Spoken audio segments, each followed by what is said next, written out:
नवाब मलिक महाराष्ट्र सरकार के कैबिनेट मंत्री इस वक्त सीधा लाइव हमारे साथ जुड़ रहे हैं। नवाब मलिक साहब, बहुत बहुत स्वागत है आपका इंडिया न्यूज में।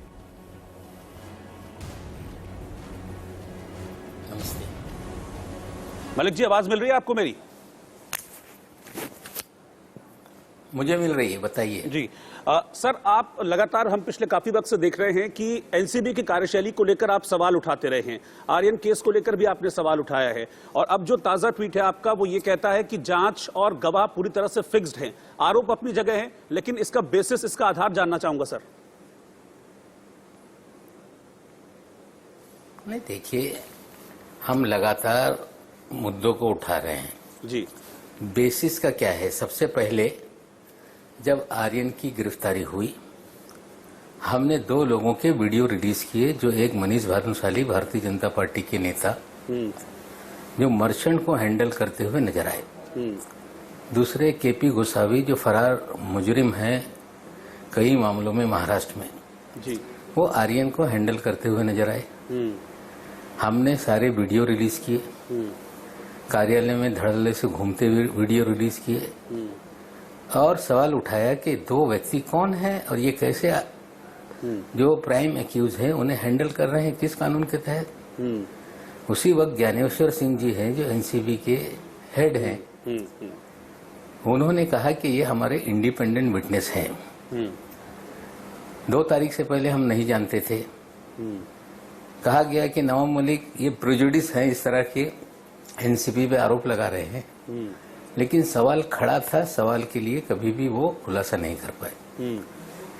फिर हमने 9 तारीख के दिन दूसरी प्रेस कॉन्फ्रेंस की, जिसमें 2 तारीख की रेड के बाद रात में ये एनसीबी ने कहा, खास करके वानखड़े साहब ने जी, कि हमने 8 से 10 लोगों को डिटेन किया है।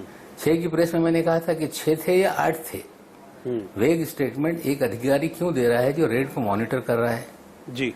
हमने 9 तारीख की प्रेस कॉन्फ्रेंस में 3 लोग जो भारतीय जनता पार्टी के नेता के रिश्तेदार थे, उन्हें लाते हुए उनके परिवार के सहित एनसीबी कार्यालय से निकलते हुए वीडियो रिलीज किया। जी। फिर वानखड़े साहब ने कहा वो 6 नहीं, 8 नहीं, 11 नहीं, 14 लोग थे। तो 14 लोग थे तो कौन 3 लोग थे, ये आज तक वो बता नहीं पाए। अगर ये 3 लोगों को छोड़ा या 6 लोगों को छोड़ा तो उनके मोबाइल क्यों रखे गए, ये सारे सवाल हैं। आपको बता दूं, सीआरपीसी हो चाहे एनडीपीएस एक्ट हो, जो भी सर्च होता है, इंडिपेंडेंट विटनेस, जहां आप कार्रवाई करते हैं वहां का कोई व्यक्ति लें, लेकिन और उसको आप वहां पे विटनेस बनाए, पंच बनाए जी। लेकिन हमने आज सवाल खड़ा किया है, एक व्यक्ति जिसका नाम फ्लेचर पटेल है, हाँ, जिसके पारिवारिक मित्रता वानखेड़े साहब से है, उनको 3 मामलों में, दिसंबर में एक मामले में, 2 जनवरी में एक मामले में, ये कैसे आपने विटनेस बनाए? अगर वही व्यक्ति बार बार आपका पंच बन रहा है तो ये सारे सवाल खड़े होते हैं और इसका खुलासा वानखड़े साहब को करना पड़ेगा।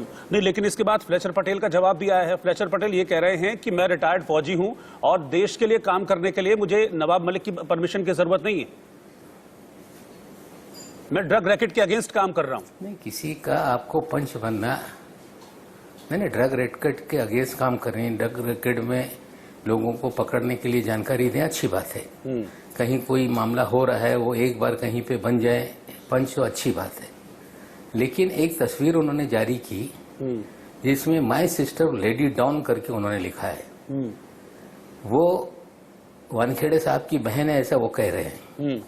मैं ये बता दूं कि अगर कोई अच्छा काम करता है तो लेडी डॉन शब्द क्या लोगों के मन में डर पैदा करने के लिए लिखा गया? सवाल हमने ये खड़े किए हैं कि एक व्यक्ति, ठीक है फौज में थे, हम उनके फौज में रहने पे सवाल नहीं उठा रहे, उनके फौज में रहने, रिटायर होने के बाद वो किसी का महिमा मंडल करे, उस पर हमने सवाल नहीं उठाया। वो कारपोरेशन का चुनाव लड़े, उस पर हमने सवाल नहीं उठाया। हमने सवाल उठाया है कि एक व्यक्ति जो अधिकारी का पारिवारिक मित्र है, वो अलग अलग मामलों में, 3 मामलों में, अभी तो हमने 3 का खुलासा किया, ढूंढ रहे हैं, हो सकता है और ज्यादा मामलों में वो पंच हो। यानी कि आप ये कह रहे हैं, यानी कि आप ये कह रहे हैं कि डेलिबरेटली फर्जी मामले बनाकर कुछ खास लोगों को टारगेट किया जा रहा है, एनसीबी कर रही है ऐसा, कुछ खास लोगों को टारगेट कर रही है, आप ये कह रहे हैं? बिल्कुल बिल्कुल बिल्कुल बिल्कुल क्यों? बिल्कुल तो मेरा सवाल है क्यों मामले बनाए जाते हैं। जब से वानखेड़े साहब आए, उन्होंने 2 ग्राम 4 ग्राम 5 ग्राम फिल्म इंडस्ट्री के लोगों को कहा कि ये ड्रग का मामला है। देखिए, जब ये आए कब आए? ये आए जब सुशांत सिंह के आत्महत्या को हत्या में कन्वर्ट कर दिया गया बिहार में, मुकदमे को, और सीबीआई को दे दिया गया। सीबीआई जांच कर रही थी, फिर इन्हें स्पेशली लाया गया। रिया चक्रवर्ती के जरिए पब्लिसिटी लूटी गई। कहा गया कि महाराष्ट्र में बॉलीवुड जो है वो ड्रग का अड्डा बन गया है। महाराष्ट्र सरकार को बदनाम करने का प्रयास किया गया। पूरी तरह से फिल्म इंडस्ट्री के लोग, उनकी परेड होती रही। कभी दीपिका पादुकोण होंगी, सारा अली खान होगी, श्रद्धा कपूर होंगी, अर्जुन रामपाल होंगे। फिल्म वाले लगातार कार्यालय में आते रहे, कैमरे उन नहीं, पे लेकिन फोकस लेकिन रहे। एक बात है ना और नवाब मलिक साहब, publicity एक बात है लूटने कि का काम एनसीबी तो ये कह रही है ना कि हमने जो अरेस्ट किए हैं अभी आर्यन खान के साथ बाकी लोगों को अरेस्ट किया, हमने एक प्रॉपर प्लानिंग के तहत छापा मारा, हमको वहां से इनके पास इन लोगों के पास ड्रग्स मिले, ड्रेव पार्टी कर रहे थे, ड्रग पार्टी कर रहे थे, उन्होंने बरामदगी भी दिखाई है। तो अगर वो बरामदगी दिखा रहे हैं, उसके बाद अरेस्ट कर रहे हैं, कानूनी प्रोसेस में मामला जा रहा है, तो वो कह रहे हैं आप कैसे चैलेंज कर सकते हैं? और चैलेंज कर रहा है तो कोर्ट में जाकर चैलेंज कीजिए। कोर्ट में तो चलेगा ना। हमारे दामाद को 13 जनवरी को गिरफ्तार किया, 14 जनवरी को 8.5 महीना जेल में रहे। कहा कि ड्रग रैकेट चला रहा था, फाइनेंसिंग का आरोप लगा दिया। घर का एक ट्वीट है, इलेक्ट्रॉनिक एविडेंस के साथ जो एक हमारा व्हाट्सएप था उसको कोर्ट में दिखाते रहे जमानत रोकने के लिए। इन्होंने ऐलान किया कि 200 किलो गांजा एक ब्रिटिश नेशनल के पास से मिला है, उसकी पब्लिसिटी वाहवाही हुई। फिर एक लड़की जो रहेला फर्नीचर वाला है, जो दिया मिर्जा के पास कभी 15-20 हजार की नौकरी करती थी, उसकी पब्लिसिटी कराई गई। उसके बाद जब ये सारा जो मामला है, इन्होंने गुजरात के फॉरेंसिक लैब में सारा सैंपल भेजा। सैंपल भेजने के बाद रिपोर्ट आ गया कि 7 ग्राम से ज्यादा इसमें गांजा नहीं, वो भी किसी लड़की के पास पकड़ा गया। जो करण सजलानी जो ब्रिटिश नेशनल कहा गया, उसके पास से 200 किलो जो हर्बल टोबैको मिला था, उसे गांजा बताया गया। सीए रिपोर्ट ने बताया कि 7.5 ग्राम है। बाकी कोई भी चीज ये नार्कोटिक्स एक्ट में नहीं कवर होती, ये हर्बल टोबैको है। और जमानत देते हुए आपके आरोप जो नवाब मलिक साहब, आपके आरोप एनसीबी पर हैं, आपके आरोप एनसीबी पर हैं या समीर वानखेड़े पर? या पूरी बात हो जाने दीजिए। तो जब ये सारी चीजें आई, 12 तारीख को ऑर्डर पे दस्तखत हुई, 13 तारीख को लोड हुआ, तो ये पूरा फिक्स किया गया, ये कोर्ट के ऑर्डर में है। मेरा आरोप सीधे है केंद्र के इशारे पे एनसीबी में एक जूनियर ऑफिसर जो उसके पद के अहल नहीं था, जो पिछले 14-15 साल से, जब से नौकरी में लगा है 11-12 साल से, वो बीजेपी के बहुत सारे लोगों के करीबी हैं, मुंबई में लगातार बने हुए हैं। उनके जरिए बॉलीवुड नेक्सस और महाराष्ट्र की सरकार हाथ पे हाथ धरे बैठी है, और इसका इस्तेमाल करके हम लोगों को पूरी। लेकिन सेंटर को बॉलीवुड से क्या शिकायत होगी सर? मैं यही तो जानना चाह रहा हूं कि सेंटर को बॉलीवुड से क्या शिकायत होगी? आपका आरोप यह है कि केंद्र सरकार के इशारे पे सब कुछ हो रहा है, तो सेंटर को बॉलीवुड से क्या शिकायत है? बॉलीवुड बहुत आसान है पब्लिसिटी के लिए। कैमरे लगा दीजिए। आर्यन खान के बच्चे के नाम पे जब आप कहते हैं कि आप कैसे साबित करेंगे फर्जीवाड़ा है, मैं आपको बता दूं, 4 तारीख के शाम में एनसीबी ने कुछ तस्वीरें और एक वीडियो जारी की। हमने उसी दिन कहा कि ये तस्वीरें ये वानखेड़े के कार्यालय में जो सामने कुर्सी रखी है वहां की है। ये बता रहे थे क्रूज पे हमने रेड करके जब्ती की, ये बता रहे थे हमने टर्मिनस पे जब्ती की। अगर जब्ती वहां हुई है तो सील करके पंचनामा वहां क्यों नहीं बना? क्यों एनसीबी के कार्यालय के जो जोनल डायरेक्टर है वहां पे 5 लोगों के तो पास इसी पर तो ज्ञानेश्वर सिंह जिनका आप जिक्र कर रहे हैं, ज्ञानेश्वर सिंह इसी पर तो कह रहे हैं, ज्ञानेश्वर सिंह इसी पर तो कह रहे हैं। वो कह रहे हैं कि आपके जो आरोप हैं वो द्वेषपूर्ण हैं, पूर्वाग्रह से ग्रसित हैं, ये स्टेटमेंट है उनका, और कह रहे हैं कि अगर ऐसा कुछ है तो जाइए कोर्ट में, वहां साबित कीजिए, हमारे पास प्रूफ है, हम कर देंगे साबित। नहीं, कोर्ट में तो चल ही रहा है। नहीं, कोर्ट में तो चल ही रहा है। हमारे दामाद का मामला तो कोर्ट से सामने आया ना। कोर्ट में जाइए, किसी को फ्रेम कर दो, 8.5 महीना जेल में रहे, उसके बाद मुकदमा 10 साल तक चले, और फिर आप बोलोगे कोर्ट में जाइए। ठीक है, कोर्ट में जा रहे हैं, जिनके साथ फर्जीवाड़ा रचा है, ये सारे मामले धीरे धीरे कोर्ट में जा रहे हैं। उसके अंदर से सारा ट्रायल चलेगा, या कुछ लोग कैश करने के लिए जाएंगे। जब फैसला आएगा तो चीजें सामने आएंगी निश्चित रूप से। मैं आपको कह देता हूं कि लॉजिकल एंड तक हम मामले को ले जाएंगे। ये तो भारतीय जनता पार्टी की भाषा है, कोई सवाल उठाइए तो कोर्ट में जाइए। अच्छा, आपको जवाब मिला क्या? आपको बीजेपी से, आपने सवाल बीजेपी से पूछा इसको लेकर? दिखाया है राम कदम ने तो आज कहा कि मुंबई पुलिस खुद तो कार्रवाई करती नहीं है ड्रग नेटवर्क के ऊपर। जब आपने ट्वीट किया उसके बाद राम कदम का स्टेटमेंट आया है, वो कह रहे हैं कि आप लोग खुद तो कार्रवाई करते नहीं हैं और क्यों शरद पवार से लेकर सीएम उद्धव ठाकरे और नवाब मलिक एनसीबी के पीछे पड़े हैं। मुंबई पुलिस कार्रवाई करती नहीं है, एनसीबी कर रही है तो करने नहीं दे रहे हैं, बीच में अड़ंगा अड़ा रहे हैं। ये स्टेटमेंट है राम कदम का अब से थोड़ी देर पहले।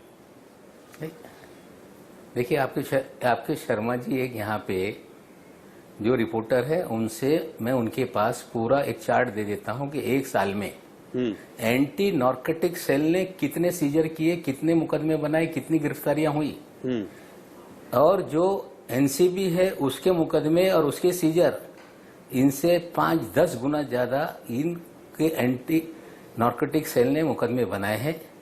ये 5 ग्राम 10 ग्राम के मुकदमे बनाते हैं और हमारी जो महाराष्ट्र की जो टीम है उसने किलो में कई किलो, 10 किलो, 20 किलो, 50 किलो के मुकदमे बनाए। अब ये 2 ग्राम 5 ग्राम फिल्म वालों के यहाँ मामला पकड़कर पब्लिसिटी लूटी जाए, फर्जी मामला बनाया जाए और ये एक परसेप्शन बनाया जाए कि महाराष्ट्र की सरकार कुछ नहीं कर रही। यानी कि आप ये कह रहे हैं कि बॉलीवुड के जरिए टारगेट महाराष्ट्र सरकार है। यानी कि आप ये कह रहे हैं कि बॉलीवुड के जरिए महाराष्ट्र सरकार को टारगेट किया जा रहा है, ये आपका आरोप है? बॉलीवुड पब्लिसिटी का माध्यम है, सॉफ्ट टारगेट है, लड़ाई लड़ नहीं सकता, डराया जाता है, फंसाया जाता है और एक परसेप्शन आसान हो जाता है। जब बॉलीवुड का मामला आ जाए तो चैनलों में, अखबारों में सुर्खियां आसानी से बनती है, लेकिन कभी किसी ने ये सवाल नहीं उठाया कि 2 ग्राम 5 ग्राम का मैंडेट क्या एनसीबी का है? जो लोकल पुलिस स्टेशन का काम है वो एनसीबी कर रही है। एनसीबी का जो काम है वो एंटी नार्कोटिक। एनसीबी ने तो इस मामले में इंटरनेशनल लिंक्स तक निकाल दिए हैं कि आर्यन के चैट से मिला है, कि उनके इंटरनेशनल लिंक्स तक हैं। वो तो कह रहे हैं कि विदेश मंत्रालय तक इस मामले को जाना चाहिए। एमईए में उन्होंने एक अर्जी भी दाखिल कर दी है एनसीबी ने कि हमको बाहर जाने की जरूरत है, बाहर से इसके लिंक्स मिले, इंटरनेशनल ड्रग रैकेट है ये, उसकी जांच की जरूरत है। तो कह रहे हैं कि बहुत बड़ा मामला है ये, आप लोग दबा रहे हैं इस चीज को, आप लोग हमको जांच ही नहीं करने दे रहे हैं, इस तरह के आरोप लगाकर।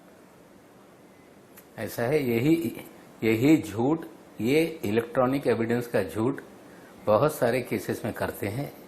व्हाट्सएप चैट का बहाना लेते हैं। अगर ये बहुत ईमानदार हैं तो मैं विनती करता हूं केंद्र की सरकार से एक आयोग बैठा दें, इनका फोन नंबर निकाल लें और सारी चीजें हमको भी बात रखने का मौका दें, इनकी भी बात रखें। कोई न्यायाधीश बैठ जाए ताकि 6 महीने में चीजें सामने आ जाए। अगर ऐसा नहीं है तो न्यायालय में चीजें होंगी, ठीक है, लेकिन न्यायालय में वक्त लगेगा। सारा फर्जीवाड़ा है, झूठे आरोप लगाना ये उनकी आदत बन गई है और फर्जीवाड़ा हम एक्सपोज करते रहेंगे। ठीक है, ठीक है। मैं एक सीधा सवाल आपसे पूछ रहा हूं। महबूबा मुफ्ती जो कि पीडीपी की अध्यक्ष, अभी 2-4 दिन पहले उन्होंने कहा कि चूंकि आर्यन का सरनेम खान है इसलिए आर्यन को टारगेट किया जा रहा है। क्या आपको भी ऐसी लगता है? मुझे उनके बयान से मैं सहमत नहीं। बीजेपी के लोग भी इसी तरह की भाषा बोलते हैं, उनके भी हम बयान से सहमत नहीं। हम किसी के बयान से या जो जिस तरह से बयानबाजी हो रही है उससे हमारी सहमति नहीं है।